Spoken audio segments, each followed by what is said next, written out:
ఎవరైతే నువ్వు ఆశీర్వాదాలు అనుభవించకుండా ఆటంకాలు కలిగిస్తున్నారో, గొయ్యిలు తవ్వుతున్నారో, చేతబడి చేయిస్తున్నారో, ఇక వారందరూ ఎంతమంది ఉన్నా కానీ, ఏ స్థాయిలో ఉన్నా కానీ, రాజకీయ నాయకులు కావచ్చు, సినిమా హీరోస్ కావచ్చు, వాళ్ళు గొప్ప వాళ్ళు కావచ్చు, ధనవంతులు కావచ్చు, ఏ స్థాయిలో ఉన్నా కానీ పరిశుద్ధాత్మ దేవుడు సెలవిస్తున్నాడు, ఇక ఒక్కొక్కరిని నేను సైలెంట్ చేయబోచున్నాను.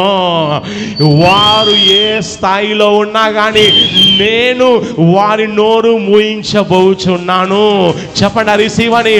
చుట్టాల్లో ఉన్నారో, బంధువుల్లో ఉన్నారో, ఉద్యోగ స్థలాల్లో, వ్యాపార స్థలాల్లో, ఎక్కడెక్కడైతే ఉన్నారో వాళ్ళందరి యొక్క లిస్టు వేసుకొని ఈ ప్రవచన వాక్కును తీసుకొని వ్యక్తిగతంగా ప్రార్థన చేయండి. పరిశుద్ధాత్మ దేవుడు వారందరినీ కూడా ఆయన సైలెంట్ చేయబోతున్నాడు. వారందరినీ కూడా ఆయన తప్పించబోతున్నాడు. ఎందుకంటే నీ ఆశీర్వాదాలను స్థాపన కోసం సాతాను కంకణం కట్టుకొని ఉన్నాడు. కానీ వినండి, దేవుడు సెలవిస్తున్న మాట ఏంటంటే, ఇక నీకు వ్యతిరేకంగా పనిచేసే వాళ్ళంతా కూడా వాళ్ళ చేతులను కాళ్ళు నేను బంధించేసి సైలెంట్ చేస్తానని సెలవిస్తున్నాడు. నమ్ముచున్న వాళ్ళు గట్టిగా చెప్పండి, ఐ రిసీవ్ అని. 4వ ప్రవచన వాక్కు రాసి పెట్టుకోండి. ఈ మట్టల ఆదివారం నాడు పరిశుద్ధాత్మ దేవుడు ఇచ్చేటువంటి 4వ ప్రవచన వాక్కు ఏంటో రాసి పెట్టుకోండి. ఏంటంటే, నీ ఆశీర్వాదాలకు ఆటంకాలు కలిగించే ప్రతి ఒక్కరూ సైలెంట్ అవుతారని పరిశుద్ధాత్మ దేవుడు సెలవిస్తున్నాడు. నమ్ముచున్న వాళ్ళు గట్టిగా చెప్పండి, ఐ రిసీవ్ అని. నీ ఆశీర్వాదాలకు నీ యొక్క ఆటంకాలు కలిగించి అడ్డంకులు కలిగించే ప్రతి ఒక్కరు కూడా ఏ స్థాయిలో ఉన్నా, ఏ స్థితిలో ఉన్నా కానీ ప్రతి ఒక్కరు కూడా ఇక సైలెంట్ అవుతారని పరిశుద్ధాత్మ దేవుడు సెలవిస్తున్నాడు. ఇక నమ్ముచున్న వాళ్ళు గట్టిగా ఐ రిసీవ్ అని చెప్పండి. దేవుడు నీకు ఆశీర్వాదాలు రాసి ఉంచాడు. ఈ ఆశీర్వాదాలకు కొంతమంది ఆటంకం కలిగించే ప్రయత్నం చేస్తారు. వాళ్ళ అడ్డులు కలిగిస్తారు. నీకు చేరొద్దు, నీకు అందొద్దు అని చెప్పేసి వాళ్ళ అడ్డంకులు కలిగించే ప్రయత్నం చేస్తూ ఉంటారు, ఆటంకం కలిగించే ప్రయత్నం చేస్తారు. అయితే ఎవరైతే ఆటంకం కలిగిస్తారో, ఎవరైతే చేతబడి చేస్తుంటారో, ఎవరైతే నీకు నష్టం కలిగించే ప్రయత్నం చేస్తుంటారో, మోసం చేసే ప్రయత్నం చేస్తుంటారో, ఇక వారందరూ కూడా ఇక సైలెంట్ కాబోతున్నారు.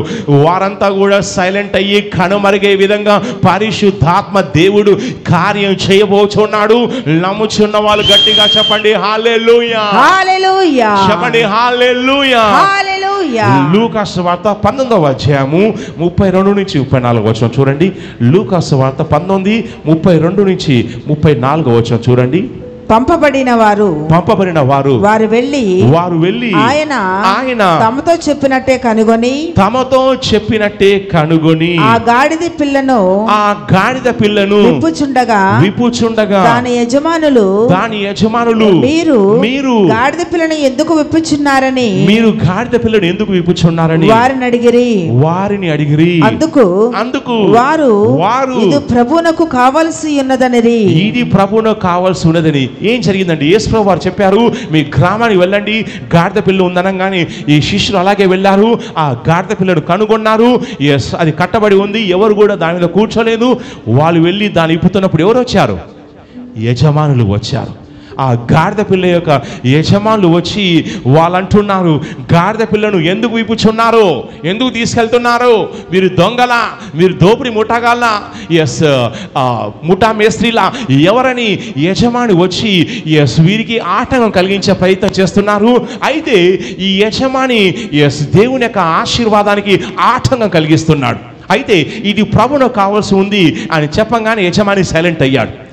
ఏ గాడిద పిల్లను గాడిద పిల్ల యొక్క యజమానికి ఆ గాడిద పిల్ల మీద సర్వ హక్కులు ఉంటాయి. తీసుకెళ్ళడానికి ఇష్టపడరు. ఎందుకంటే ఆ రోజుల్లో ఉన్నటువంటి ట్రాన్స్పోర్టేషన్ ఏంటంటే గాడిద పిల్ల అండి. ఈ రోజుల్లో అంటే బస్సు ఉంది, రైలు ఉంది, విమానం ఉంది, ఎన్నో విధాలుగా ప్రయాణాలు చేయవచ్చు. కానీ ఏంటంటే ఆ రోజుల్లో ఓన్లీ గాడిద పిల్ల మాత్రమే చాలా విలువైందనమాట. అయితే ఆ యజమాని వచ్చేసి ఆటంకం కలిగించేసి, అడ్డంకు కలిగించేసి, ఎందుకు మీరు తీసుకెళ్తున్నారని అడ్డంకి చెప్పే ప్రయత్నం చేస్తాడు. కానీ ఇది ప్రభువునకు కావాల్సిందని చెప్పగానే ఆ యజమాని కూడా సైలెంట్ అయ్యాడు. వినండి, మీ ఆశీర్వాదాలను దేవుడు అధికం చేయబోతున్నాడు. అయితే నీకు ఆశీర్వాదాలు ఇస్తున్న కొద్దీ కూడా దానికి ఆటంకం కలిగించాలి, నష్టం కలిగించాలి, అడ్డంకులు కలిగించాలి, ఆపేసేయాలి. మీకు దక్కొద్దు, చేరొద్దు అని చెప్పేసి వాళ్ళు ఎంతో ఈర్ష్య కలిగి ఉండి నీకు దక్కకుండా, నీకు చేరకుండా వాళ్ళు ఆటంకం కలిగించి అడ్డు కలిగించే ప్రయత్నం చేస్తారు. అయితే కొన్నిసార్లు నీ మీద చేతబడి ప్రయత్నం చేస్తారు. చేతబడి చేసి నిమ్మకాయ గుడ్డు మంత్రించి ఇంటి మీద వేసేసి మంత్రగానికి డబ్బులు ఇచ్చేసి వీళ్ళు బాగుపడొద్దు, వీళ్ళు మంచి స్థాయిలో ఉండొద్దు, వీళ్ళు ఆశీర్వాదం అనుభవించొద్దు, ఇంట్లో పెళ్లి కావద్దు, ఇల్లు కొనుక్కోవద్దు, భార్య భర్త కలిసి ఉండొద్దు, సంతోషంగా సమాధానం ఉండొద్దు, పిల్లలు పిచ్చోలు కావాలి, తాగుబోతులు కావాలి, గొడవలు కావాలి, నష్టపోవాలి, కష్టపడాలని వాళ్ళు శత్రువులు మీకు వ్యతిరేకంగా ఎన్నో ఆటంకాలు కలిగిస్తారు. నేరుగా వచ్చి కొన్నిసార్లు గొడవ పడతారు. అయినా వారు జయించలేనప్పుడు వాళ్ళు ఏం చేస్తారంటే చేతబడి ఆశ్రయించి శక్తులు రిలీజ్ చేసి మంత్రగా డబ్బులు ఇచ్చేసి నీ యొక్క ఎంటికలు, బట్టలు, అది ఇది ఇంట్లో నుంచి దొంగతనం చేసి తీసుకెళ్లి మంత్రగానికి ఇచ్చి నీ మీద ఎన్నో మంత్రాలు, శాపాలు పెట్టి నువ్వు చావాలి, యాక్సిడెంట్లో చావాలి, రోగాలు రావాలని ఎన్నో ప్రయత్నాలు చేస్తారు. కానీ వినండి, పరిశుద్ధాత్మ దేవుడు సెలవిచ్చే మాట ఏంటంటే, ఎంతమంది అయితే దేవుడు నీకు ఇచ్చే ఆశీర్వాదాలు కనుక నువ్వు నమ్మినట్లయితే ఇక ఆయన సెలవిచ్చే మాట ఏంటంటే, ఎవరైతే నువ్వు ఆశీర్వాదాలు అనుభవించకుండా ఆటంకాలు కలిగిస్తున్నారో, గొయ్యిలు తవ్వుతున్నారో, చేతబడి చేయిస్తున్నారో, ఇక వారందరూ ఎంతమంది ఉన్నా కానీ, ఏ స్థాయిలో ఉన్నా కానీ, రాజకీయ నాయకులు కావచ్చు, సినిమా హీరోస్ కావచ్చు, వాళ్ళు గొప్ప వాళ్ళు కావచ్చు, ధనవంతులు కావచ్చు, ఏ స్థాయిలో ఉన్నా కానీ పరిశుద్ధాత్మ దేవుడు సెలవిస్తున్నాడు, ఇక ఒక్కొక్కరిని నేను సైలెంట్ చేయబోచున్నాను. వారు ఏ స్థాయిలో ఉన్నా కానీ నేను వారి నోరు మూయించబోచున్నాను. చెప్పండి, రిసీవ్ అని. వారు ఎక్కడ ఉన్నా కానీ వారికి ఎవరైతే మీకు ఆటంకాలు కలిగించే ప్రయత్నం చేస్తున్నారో వారికి నేను ఆటంకాలు కలిగిస్తాను. ఎవరైతే మీకు ఇబ్బంది పెట్టే ప్రయత్నం చేస్తున్నారో వారికి ఇబ్బందులు కలగచేస్తాను. ఎవరైతే ఏదైతే చేతబడి చేయించి ఉన్నారో ఆ చేతబడి వారికి వ్యతిరేకంగా పని చేసే విధంగా నేను చేస్తాను. ఇక వినండి, ఇక ఈరోజు ఈ మట్టలాది ఆదివారం నాడు ఒక లిస్టు మీరు వేసుకోవాలి. నాకు ఏ శత్రువులు ఉన్నారు, నాకు నష్టం కలిగించే వాళ్ళు ఎవరున్నారు, కష్టాలు కలిగించే వాళ్ళు ఎవరున్నారు, చుట్టాల్లో ఉన్నారో, బంధువుల్లో ఉన్నారో, ఉద్యోగ స్థలాల్లో, వ్యాపార స్థలాల్లో, ఎక్కడెక్కడైతే ఉన్నారో వాళ్ళందరి యొక్క లిస్టు వేసుకొని ఈ ప్రవచన వాక్కును తీసుకొని వ్యక్తిగతంగా ప్రార్థన చేయండి.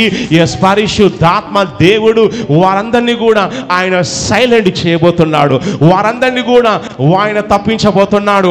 ఎందుకంటే నీ ఆశీర్వాదాలను స్థాపనం కోసం సాతాను కంకణం కట్టుకొని ఉన్నాడు. కానీ వినండి, దేవుడు సెలవిస్తున్న మాట ఏంటంటే, ఇక నీకు వ్యతిరేకంగా పనిచేసే వాళ్ళంతా కూడా వాళ్ళ చేతులను కాళ్ళను నేను బంధించేసి సైలెంట్ చేస్తానని సెలవిస్తున్నాడు. నమ్ముచున్న వాళ్ళు గట్టిగా చెప్పండి, ఐ రిసీవ్ అని చెప్పండి, గట్టిగా ఐ రిసీవ్. నిర్గమకాండం 14వ అధ్యాయము 13వ వచనం చూడండి. నిర్గమకాండం 14వ అధ్యాయం 13వ వచనంలో దేవుడు మోషే ద్వారా వారికి తెలియజేసేటువంటి కొన్ని ఒక ప్రవచన వాక్యం ఉంది. నిర్గమకాండం 14వ అధ్యాయము 13వ వచనం చూడండి. అందుకు మోషే భయపడకుడి, యెహోవా మీకు నేడు కలుగచేయు రక్షణను మీరు ఊరక నిలుచుండి చూచుడి. మీరు నేడు చూచిన ఐగుప్తీయులను ఇక మీదట మరి ఎన్నడను చూడరు. దేవుడు సెలవిస్తున్న మాట ఏంటంటే, ఏ ఐగుప్తులను అయితే మీరు ఇప్పటిదాకా చూసి ఉన్నారో, ఇక పరిశుద్ధాత్మ దేవుడు మోషే ద్వారా సెలవిచ్చే మాట ఏంటంటే, ఇక ఐగుప్తులను మీరు ఇక చూడరు. ఇక ఎవరైతే మీకు ఆటంకాలు కలిగిస్తూ, నష్టాలు కలిగిస్తూ, ఇక మీ ఇంట్లో ఆటంకాలు కలగాలని ఎవరైతే ఉంటున్నారో వారి విషయంలో పరిశుద్ధాత్మ దేవుడు సెలవిచ్చే మాట ఏంటంటే, ఇక వారు మీ పక్షంగా మీకు వ్యతిరేకంగా పని చేయకుండా దేవుడు వారిని సైలెంట్ చేయబోచున్నాడు.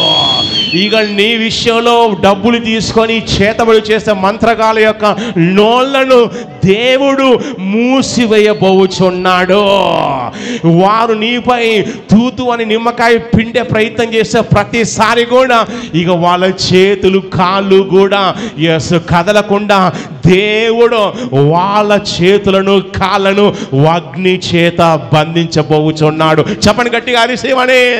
ఇక నీకు వ్యతిరేకంగా ఇక ఎందరూ వచ్చినా కానీ, ఎన్ని కష్టాలు వచ్చినా కానీ, ఎన్ని హింసలు వచ్చినా కానీ, ఎంతమంది నీ ఆశీర్వాదాలు ఆపే ప్రయత్నం చేసినా కానీ, ఇక పరిశుద్ధాత్మ దేవుడు ఇక సెలవిస్తున్న మాట ఏంటంటే నీ ఆటంకాలు తొలగిపోతున్నాయి. ఎర్ర సముద్రం వచ్చినట్లయితే ఎర్ర సముద్రాన్ని నేను చీల్చి వేస్తాను. కొండ వచ్చినట్లయితే కొండను చూచి ఎవరైనా ఎత్తబడనని సముద్రంలో పడవేయబని నువ్వు చెప్పినట్లయితే ఆ ప్రకారం నీకు జరుగును. ఇక నీకున్న ఆటంకాలన్నీ కూడా తొలగిపోతున్నాయి. నీకు అడ్డు కలిగించే వాళ్ళు సైలెంట్ అవుతున్నారు. నీకున్న ఆటంకాలు తొలగిపోయి ఆశీర్వాదాలు నిన్ను ఆవరించబోతున్నా. ఇక నమ్ముచున్న వాళ్ళు గట్టిగా చప్పట్లు కొట్టి, గట్టిగా జోషుగా గట్టిగా చప్పట్లు కొట్టి ఉచ్చయించి గట్టిగా చెప్పండి హల్లెలూయా. సే హల్లెలూయా. సే హల్లెలూయా. హల్లెలూయా. సే హల్లెలూయా. హల్లెలూయా. సే హల్లెలూయా. హల్లెలూయా. yes